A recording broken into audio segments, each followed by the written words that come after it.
எதிர்கட்சி தலைவர் அனுபவப்பட்டவர், பாரம்பரியம் உள்ளவர்.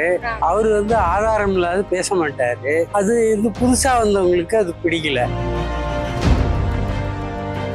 சட்டமன்றத்துல யார் பேசுனது நல்லா இருந்துச்சு, மக்களுக்காக யார் பேசினா அப்படின்னு நினைக்கிறீங்க? மக்களுக்காக சட்டமன்றத்துல யாரும் பேசல. அவங்களுடைய குறை நிறைகளை பேசுறதே ஒரு டைம் ஆச்சு. மே மாசம் 4ஆம் தேதி ரிசல்ட் ஒரு கார் கூட இந்த பார்க்ல இருந்து மூவ் ஆகல. ஏன்னா கார்ல போறவங்கலாம் ஓட்டு போட மாட்டான் ஸ்டாலினுக்கு அப்படின்னு ஒரு மாயை இருந்துச்சு. கொஸ்டின் ஆனா எதிர்கட்சியில இருந்து உதயநிதி அவர் கேக்குறாப்ல, சில இதுக்கு சொல்றாப்ல, சில இதுக்கு சொல்ல மாட்டேறா. இப்போ 2 நாள் முன்னாடி கூட ஆள் ஈட்டி முடிச்சிருந்தாப்ல. ஆதவர்ஜுனா ஏன்னா ஆதவர்ஜுனா இன்னைக்கு நிழல் முதலமைச்சரே அவர் தான்.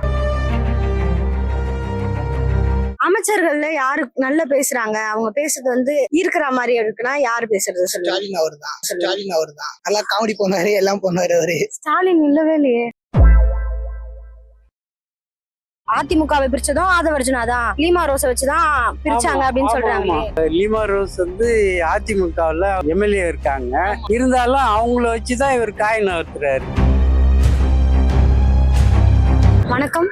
வணக்கம். சட்டமன்றத்துல யார் பேசுனது நல்லா இருந்துச்சு, மக்களுக்காக யார் பேசினா அப்படின்னு நினைக்கிறீங்க? மக்களுக்காக சட்டமன்றத்துல யாரும் பேசல. அவங்களுடைய குறை நிறைகளை பேசுறதே ஒரு டைம் ஆச்சு. மக்களுக்காக யாரும் பேச கிடையாது இது வரைக்கும். சரி, யார் பேசுனது ஈர்க்கிற மாதிரி இருந்துச்சு அப்படின்னு நினைக்கிறீங்க? இப்போதைக்குன்னு பாத்தீங்கன்னா மற்றவங்க குறைய கரெக்டா சுட்டிக்காட்டி அவங்களுக்கு கரெக்டான பதில கொடுக்கறது ராஜ்மோகன் எம்பி. அவரு கரெக்டா பேசுறாரு. அப்புறம் அறநிலைத்துறை ரமேஷ் கண்ணன், அவரு ஓரளவு அவருடைய விஷயத்துல மட்டும் கரெக்டா இருக்கு. அப்புறம் நிர்மல்குமார். எதிர்கட்சி தலைவர் அனுபவப்பட்டவர், பாரம்பரியம் உள்ளவர். அவரு ஆதாரம் இல்லாத பேச மாட்டாரு. அது புதுசா வந்தவங்களுக்கு அது பிடிக்கல. ஏன்னா ஒரு சுனாமி மாதிரி தான் இன்னைக்கு அவங்க வந்திருக்காங்க, எந்த அனுபவமும் இல்லாத. அது போக போதான் தெரியும். மக்களுக்காக யார் பேசுறான்னு நினைக்கிறீங்க சட்டமன்றத்துக்குள்ள? எதிர்கட்சி தலைவர் தான் பேசுறாரு. அவர் பேசுறது உங்களுக்கு பிடிச்சிருக்கா? பிடிக்குது இல்ல, அதுதான் சரி.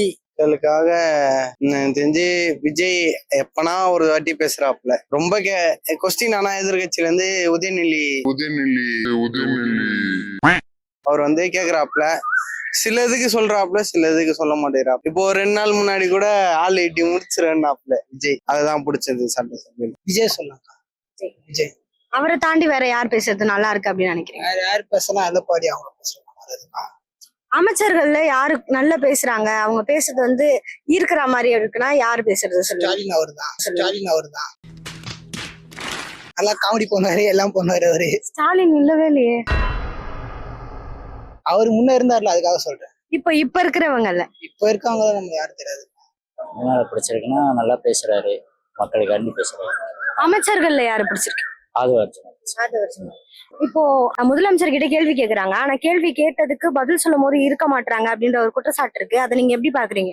அது எந்த ஒரு தலைவரா இருந்தாலும் சரி, அது முன்னாடியே இந்த கேள்வி கேட்பாங்க அப்படிங்கிறத வச்சு அவங்களே ஸ்கிரிப்ட் இது பண்ணி எழுதிட்டு வர்றாங்க. பட் இவங்க பாத்தீங்கன்னா திடீர்னு அவங்களுடைய கேள்வி வேற மாதிரி டைவெர்ட் பண்ணி கொண்டு வர மாதிரி தான் எதிர்கட்சியோட செயல் இருக்கு. அதனால அவர் சடனா ஒரு பதில் கொடுக்கறதுக்கு முன்னாடி, ஏன்னா மக்களுடைய முதல்வர் அவர் சடனா ஒரு பதில சொல்ல முடியாது, யோசிச்சுதான் சொல்லணும். ஓகேங்களா? அதனால இந்த கேள்விக்கான பதில நான் ஒரு ஆராய்ஞ்சுதான் ஒவ்வொரு டைம் சொல்லணும். அவங்க உடனே சடனா எதிர்பார்க்கறதுனால அப்போதைக்குன்னு என்ன பதிலோ நீங்க சொல்றத நாங்க ஆராய்ஞ்சு பார்ப்போம் அப்படிங்கறது மட்டும் சொல்றாங்க. அப்படி சொல்றது அவங்களுக்கு என்னடா நீங்க எதுவும் பண்ணல மக்களுக்காக அப்படின்ற மாதிரி எதிர்கட்சி குற்றச்சாட்டு இருக்கு. சேகர் பாபு ரிப்பீட்டடா பேசிட்டு இருக்காரு. அங்க இருக்கிறவரே இல்ல நீங்க ரிப்பீட்டடா பேசுறீங்க அப்படின்னு சொல்ற அளவுக்கு இருக்கு அவரோட பேச்சு அப்படின்ற மாதிரி சொல்றாங்க. சேகர் பாபு ஒவ்வொரு திட்டமும் அவரு இஷ்டத்துக்காக ஒண்ணும் செய்யல. இந்த உதாரணத்துக்கு இந்த ஊட்டியில விநாயகர் கோயில்ல பார்க்கிங் அவரு அவர் அதிகாரிகளை கேட்டுதான் அவர் செஞ்சாரு. மேலும் அந்த கோயிலுக்கு வர்றவங்களை விட சுற்றுலா வர்றவங்களுக்கு அதிக பயன் இருக்குமே அப்படின்ட்டு தான் அதை தவறுன்னு சொன்னாங்க. அதுக்குதான் அவரு எல்லாம் புரியும்படியா தான் விளக்கம் கொடுத்திருக்காரு. வேற யார் பேசுறது பிடிக்குது? விஜய் பேசுறது மட்டும் தான் பிடிச்சிருக்கா? நிறைய தலைவர்களா பேசுறாங்களே. இது அவரு எடப்பாடி அவரு கூட நல்லா பேசுறாப்ல. விவசாயிகளுக்காண்டி அந்த இதுதான் அவரை எதுனா சொல்லலாம். இப்போ இந்த முழு பிரச்சனையும் எங்க இருந்து ஸ்டார்ட் ஆச்சுன்னா பார்ட்டி ஃபண்ட்ல இருந்து தான் ஸ்டார்ட் ஆச்சு. கண்டிப்பா. அதை நீங்க எப்படி பாக்குறீங்க? ஒரு பார்ட்டி ஃபண்டுன்னு ஒரு விஷயத்த சொல்றாங்க, அந்த விஷயத்துக்கு பதில் சொல்றதுக்காக அவரை முழுமையா பேச விடாம தடுத்து அந்த இடத்துலயே குரல் கொடுக்கறத நீங்க எப்படி பாக்குறீங்க? அவங்க மேல இருக்க குற்றச்சாட்டை மறைக்கிறாங்கன்னு நினைக்கிறீங்களா, இல்ல தப்பான குற்றச்சாட்டு வச்சுட்டாங்க அதனாலதான் நாங்க பேசுறோம் அப்படின்னு நினைக்கிறீங்களா? கண்டிப்பா அது வந்து அந்த பார்ட்டி பண்ணுங்கிறது வந்து வெளியில யாருக்கு தெரிஞ்சிடக்கூடாது, இவ்வளவு நாள தெரியாம இருந்தது. இப்ப இந்த விஷயத்த எடுத்து பேசுனதுனால நிறைய பேருக்கு வந்து இதுனா என்ன, இது எதனால வந்து இந்த மாதிரி எதுக்குறாங்க அப்படிங்கறத தெரிஞ்சுக்கிடுச்சு. இப்ப இதுல இதனால எவ்வளவு அமௌண்ட் வந்து மணி வந்து டிரான்ஸ்ஃபர் ஆயிருக்கு ஒவ்வொருத்தருக்கும் அப்படின்ற மாதிரி அதை பத்தியும் தெரிய ஆரம்பிச்சிச்சு. இதை வந்து இப்படியே விடாம தெளிவான ரிப்போர்ட் கொடுத்து யார் யார் மேல என்னென்ன ஆக்ஷன் எடுக்குமோ அதை எடுத்தா நல்லா இருக்கும். எந்த திட்டங்களை இப்ப கொண்டு வந்திருக்காருல விஜய் அவர்கள், கொண்டு வந்த திட்டங்கள்ல உங்களுக்கு எந்த திட்டம் பிடிச்சிருக்கு? எந்த திட்டமே அது அவருக்கு கொண்டு வந்த திட்டம் எதுவுமே அவர் இன்னும் டிக்ளேர் பண்ணலையே. இந்த சிங்கப்பெண் இது அது உங்களுக்கு பெண்களுக்காக கொஞ்சம் ஒரு தனி ஒரு இதா இருந்தது. ஆனா அவங்களுக்கான சட்டம்ங்கிறது அந்த அளவுக்கு இல்ல. அந்த இதுல சிங்கப்பெண்கிற ஒரு தனியா ஒரு காட்டுறாங்க, அவ்வளவுதான். அது ஒரு நல்லா இருக்கு. அப்புறம் வந்து மின்சாரம் சொல்லியிருக்காங்க, பட் ஆனா இன்னும் அந்த அளவுக்கு நடவடிக்கை. பிடிச்சது சிங்கப்பெண் படைய அந்த திட்டம் பிடிச்சிருக்குன்னு சொல்றீங்களே, பிடிச்சிருக்குன்னா அவங்களை தனியா காட்டுறாங்க, அவங்களுக்குன்னு ஒரு இதா ஹைலைட் பண்ணி அதுதான் ஒரு விஷயம். மத்தபடி நீங்க கண்ணால பாத்தீங்களா சிங்கப்பெண் படைய? நம்ம சென்னையோட மத்திய பகுதியில இருக்கோம், அதனால அதை பாத்திருக்கீங்களா? பாத்துருக்கேன். எந்த இடத்துல பாத்தீங்க? சின்ன 100 இங்கேயே இருக்காங்க. ஆமா. இந்த தாய் மாமா சீருன்றாங்கல்ல, அது ஓரளவுக்கு, ஏன்னா யாரும் அந்த மாதிரி கொடுத்ததில்ல. அம்மா ஒரு கொடுத்துருக்காங்கன்னு நினைக்கிறேன். அதுக்கடுத்து இவரு விஜய் தான் கொண்டு வந்திருக்காரு. இப்போ ஸ்டாலின் அவர்கள் கொண்டு வந்த திட்டத்தை விட இவர் திட்டம் நல்லா இருக்குன்னு நினைக்கிறீங்களா, இல்ல ஸ்டாலின் அவர்கள் கொண்டு வந்த திட்டம் தான் நல்லா இருக்கு அப்படின்னு நினைக்கிறீங்களா? யாரோட ஆட்சி சிறந்த ஆட்சின்னு நினைக்கிறீங்க? அது பொதுவாகவே வந்து அன்னைக்கு மே மாசம் 4ஆம் தேதி ரிசல்ட்னா ஒரு கார் கூட இந்த பார்க்ல இருந்து மூவ் ஆகல. ஏன்னா கார்ல போறவன்லாம் ஓட்டு போட மாட்டான் ஸ்டாலினுக்கு அப்படின்னு ஒரு நம்பிக்கை இப்போ மாய இருந்துச்சு. ஆனா அவங்கதான் நல்லாட்சியை கவுத்துட்டாங்களே அப்படின்ட்டு அன்னைக்கு வருத்தப்பட்டு ஒரு கார் கூட வரல.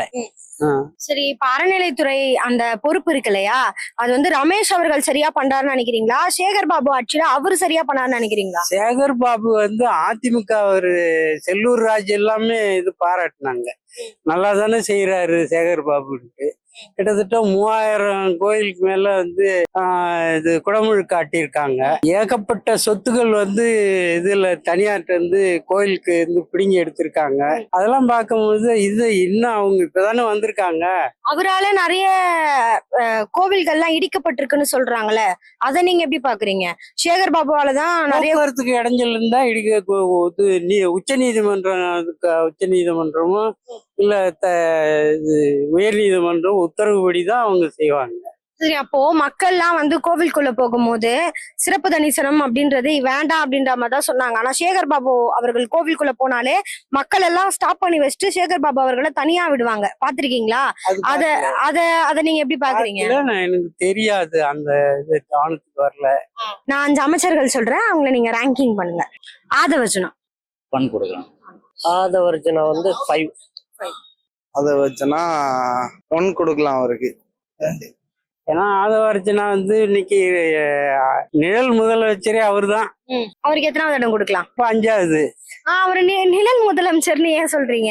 எல்லாம் 24 அமைச்சர்கள் அவருக்கு கைவசம் தான். அவர் சொல்ற விஜய் அவர்கள்லாம் தலைமையில இருக்காரு, விஜய் அவர்கள் தான் எல்லாரும் கண்ட்ரோல் பண்ணுவாங்க. வந்து இவருக்கு விஜய் ஆதவர்ஜுனா கிட்ட தான் இருக்குது. 24 அமைச்சர்கள் அவரு கண்ட்ரோல்ல தான் இருக்காங்க. அதான் எதுக்கு அப்படி சொல்றீங்க, அவரோட கண்ட்ரோல்ல தான் இருக்காங்க அப்படின்னு ஏன் சொல்றீங்கன்னு கேக்குறேன். ஆதாரத்தோட வந்து பத்திரிகையில் படிச்சுதான் சொல்றேன். எப்படின்னா அவர்கிட்ட வேலை செய்யறவங்க வந்து ஒவ்வொரு மந்திரிக்கும் ஒரு PA இவரு தான் நியமிச்சிருக்காரு, விஜய் அவர்களை கேட்டுதான் செஞ்சிருக்காரு. அப்படிங்கும்போது அவங்க எந்த மந்திரி எது செஞ்சாலும் அது ஆதவர்ஜுனாவுக்கு வந்து சேர்ந்துடும். அப்ப வந்து தாவேக்காவை இயக்குறதே ஆதவர்ஜுனா தான். ஆதவர்ஜுனா தான். அதிமுகவை பிரிச்சதும் ஆதவர்ஜுனா தான். லீமா ரோஸை வச்சுதான் பிரிச்சாங்க அப்படின்னு சொல்றாங்க. லீமா ரோஸ் வந்து அதிமுகவில் அவங்க இது MLA இருக்காங்க. இருந்தாலும் அவங்கள வச்சுதான் இவர் காய் நகர்த்துறாரு. சௌமியா ஒரு 4th எல்லாம் அவங்களுக்கு. 5th 3 கொடுக்கலாம். 3. சௌமியா அன்புமணிக்கு முதலிடம் கொடுக்கும். சௌமியா எதுக்காக அவங்களுக்கு முதலிடம் கொடுப்பீங்க? சரியா பேசுறாங்க, மக்களோட குரலா இருக்காங்க அப்படின்னு. ராஜ்மோகன் 2. அவருக்கு 2 தருவேன். அவரு பாக்குறேன் நியூஸ்ல தான் கொஞ்சம் பரவாயில்ல ஏதோ பேசுறாப்புல மக்களுக்காண்டி. ஃபர்ஸ்ட் அவருக்கு 5 கொடுக்கலாம். அவருக்கு 4வது இடம். சேகர் பாபு சேகர் பாபு 5. தேர்ட் 2 கொடுக்கலாம். இல்ல 0. பிரேமலதா விஜயகாந்த் அவங்களுக்கு 3. 4 கொடுக்கலாம். No. இல்லையா? பிரேமலதா விஜயகாந்த் அவங்க என்ன சொல்றாங்கன்னா, விஜய் எங்க வீட்டு பிள்ளை, அப்படி இருந்தாலும் அந்த எங்க வீட்டு பிள்ளைன்ட்டு அவங்க எதையும் வந்து மறைச்சு பேசல, சரியா பேசுறாங்க. அவங்களுக்கு எத்தனாவது இடம் கொடுக்கலாம்? அவங்களுக்கு 3வது இடம் கொடுக்கலாம். 3வது இடத்தை வந்து சேகர் பாபு அவர்களுக்கு கொடுத்துட்டீங்க. அப்படின்னா 2வது இடம் கொடுக்கலாம் அவங்க. 2வது இடம் கொடுக்கலாம். 2வது இடம். ஓகே.